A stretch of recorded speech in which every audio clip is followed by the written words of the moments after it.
Gli esempi altrove si sprecano. Uno su tutti è il Salento, terra che ha saputo votarsi alla produzione cinematografica venendo ripagata dalla realizzazione di decine di film, di cassetta o meno, che hanno avuto positive ricadute sull'economia del territorio.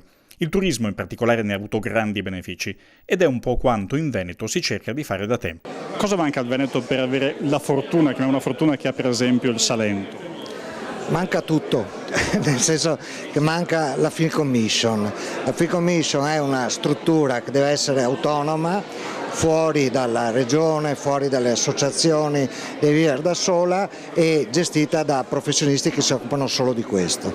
Questo è fondamentale, ovviamente ci vogliono dei fondi, ma fondi che nel Veneto si possono, a mio modo di vedere, recuperare con una certa facilità. La cosa più difficile è trovare le persone giuste in gamba che se ne occupino e che siano in grado di scegliere progetti, lavori che ha senso produrre in questo territorio, quindi che abbiano un mercato italiano forte, ma soprattutto un mercato estero importante. Presidente, il Veneto reclama un ruolo importante appunto nel poter creare film. È difficile? Ma il Veneto reclamare è una parola difficile, il Veneto è in condizioni di farlo e mi risulta che qualcosa stia succedendo. Nel corso degli ultimi anni sono aumentati i film prodotti in Veneto. Si tratta di verificare bene il fenomeno, di raccogliere le forze e di proseguire.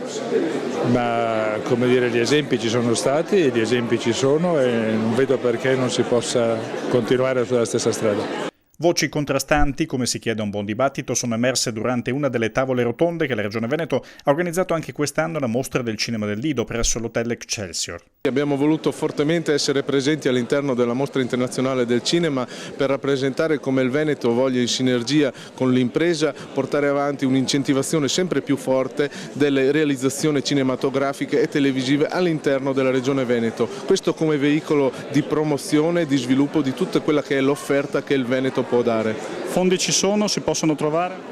Assolutamente, i fondi sono qualcosa di risicato oggi nelle situazioni di bilancio in cui si trovano tutti gli enti locali e quindi bisogna sviluppare delle idee e dei progetti mirati che siano progetti capaci di dare uno sviluppo ulteriore e di portare delle ricadute importanti. Questo non vuol dire che non si possa fare più nulla, ma bisogna concentrare le poche risorse esistenti in progetti importanti ed intelligenti. Le idee sono la cosa fondamentale e penso che in questo il Veneto abbia sempre dimostrato grandi capacità. No, non manca niente, manca una volontà politica di fare una cosa forte e a quel punto potremo essere più forti anche della Puglia o di altre regioni che così bene fanno.